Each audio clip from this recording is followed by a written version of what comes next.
Hey guys, Angel here. In lieu of Valentine's Day being right around the corner, I wanted to do a two-part video series entitled Self-Love. Now this is for if you are married or single. It doesn't matter if somebody is loving every inch of you, you still need to have your own self-love. So in this first part video, I'm going to give you 4 tips to get you closer to self-love. Are you ready? Let me give you time to get your pen and your favorite journal.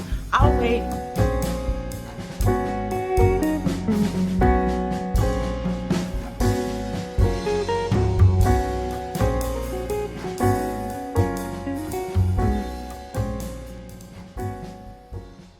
Got it? Good. So number 1 is you have to get a healthy self-image.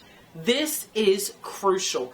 I speak about this so often. We can go to workshops and write down tips and write down goals and have a vision for ourselves and even have the systems, the information, everything that we need in order to put it in action. However, we will falter every single time if we don't have a healthy self-image of ourselves, because we'll always doubt ourselves. We'll always look at other people and think, oh, she can do that, but I can't, due to the lack of healthy image that you have within yourself. So number 1, you have to gain a healthy self-image of yourself.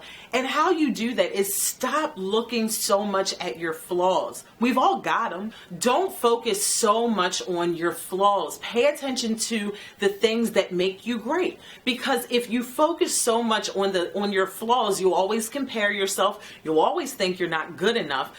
And we all know that what you focus on grows and expands, and it becomes this huge, ginormous mountain in our life. And at some point, we're going to think that it's too overwhelming, and we're just going to give up, because we're going to think, where do I even start?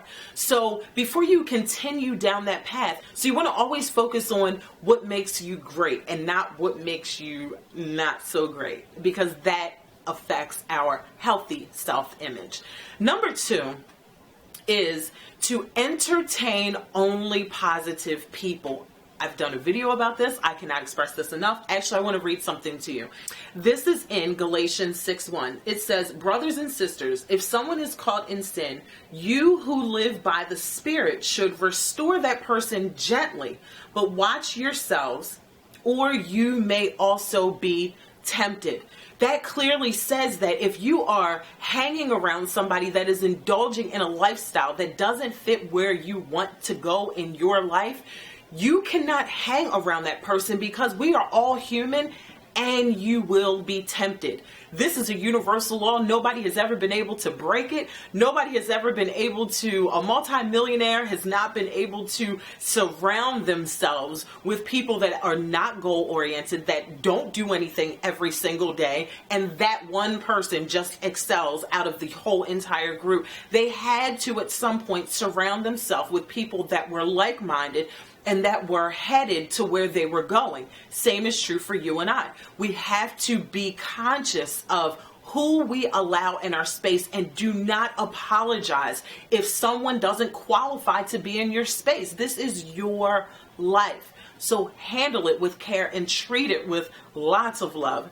Self-love, to be more specific. The third thing is, learn something new that you're passionate about. Whatever it is that that turns you on, whatever your life purpose is, make sure you learn something new about it. Because when you learn something new about it, during that time you're investing in yourself. That's an expression of self-love. Think about a child. If you have a daughter and she is really, really good at ballerina and she just dances all over the house, you're going to want to enroll her in ballerina classes.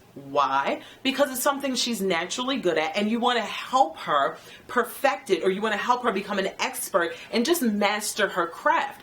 And during that time when she's in class and you're sitting on the outskirts of the class and you're just watching her, you're going to be so proud of her and loving on her so much. That's the same thing you want to do with yourself.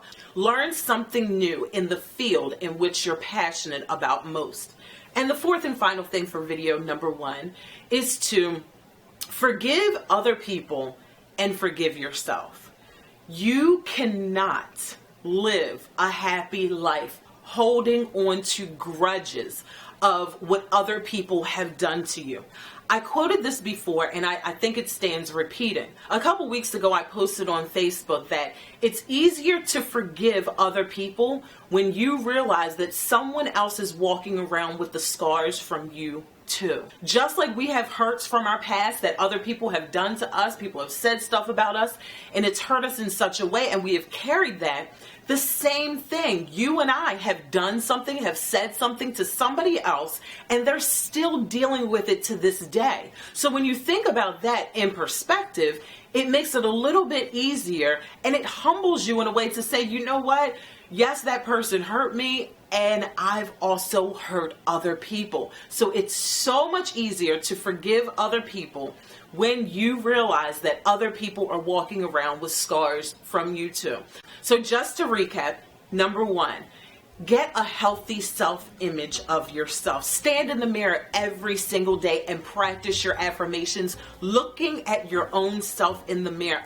That is so powerful. I cannot express how powerful stating your affirmations, looking at yourself in the mirror. Do this over time. All of this is going to take time. Don't think by the time this video series has ended, you're just going to have mastered. It takes time. Give yourself time in practice and patience.